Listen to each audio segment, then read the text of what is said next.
YDP-Sport Scuba flashlight.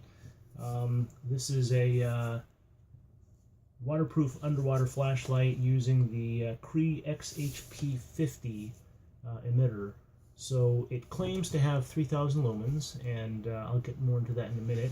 But overall, very solid, very heavy, nice machining overall. I like that they've put basically a bright ring, retaining ring, because you do lose, a very small amount of light there, and by having a bright, you don't lose that.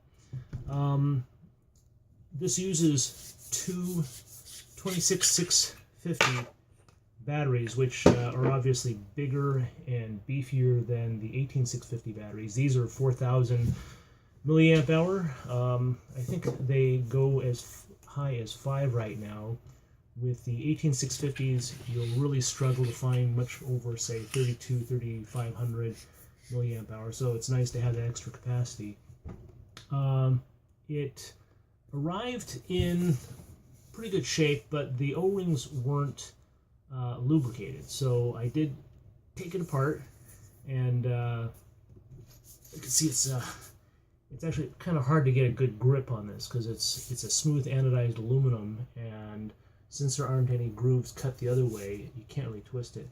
But took it apart, lubricated all the threads and O-rings with some heavy silicone grease, and put it back together. Don't know if you can quite make that out. It is a double O-ring, so I haven't had a chance to test the waterproofness. Our pool has nearby has a 14-foot diving well, so I can at least test it that deep. I think I mentioned it does have a magnetic switch, so that should be waterproof. And if you're wondering what this shiny ring is right here, this actually is just so that the switch doesn't back out by accident. So there is a parasitic loss because of the magnetic switch. It has to constantly monitor that. So I do recommend turning the tail cap out half a turn if you're not using it for a while, and that way it won't drain the battery. But it is very bright. One thing, they claim 3,000 lumens, but the XHP50 emitter is really only good for 2546. That's the most it'll deliver. So you're definitely not getting 3,000 lumens. This is a Nightcore EC4S. This is ANSI FL1 rated for 2150. So they basically are saying they're not quite reaching the full rating of the emitter. This uses two 18650, so it's the same voltage as the YD-Sport. I did what's called a ceiling bounce test, and I find that the YDP-Sport doesn't quite beat out the EC4S. So that basically says that this is probably 1,900 to 2,000 lumens.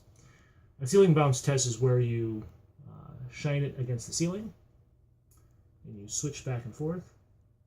And you don't look at the ceiling. What you do is you look at the ground. So you're looking at something in the room down in a corner, and how much light bounces off the ceiling back down into that area will give you the overall lumens. And the reason why that's important is if you're looking at the beam on a wall, if you have a really hot spot, it may not seem like you're putting out nearly as much light as something that's very floody. So when you bounce that total amount of light back down onto the ground, you get a better feel for what the total output is. It's kind of a quick and dirty way to compare flashlight output.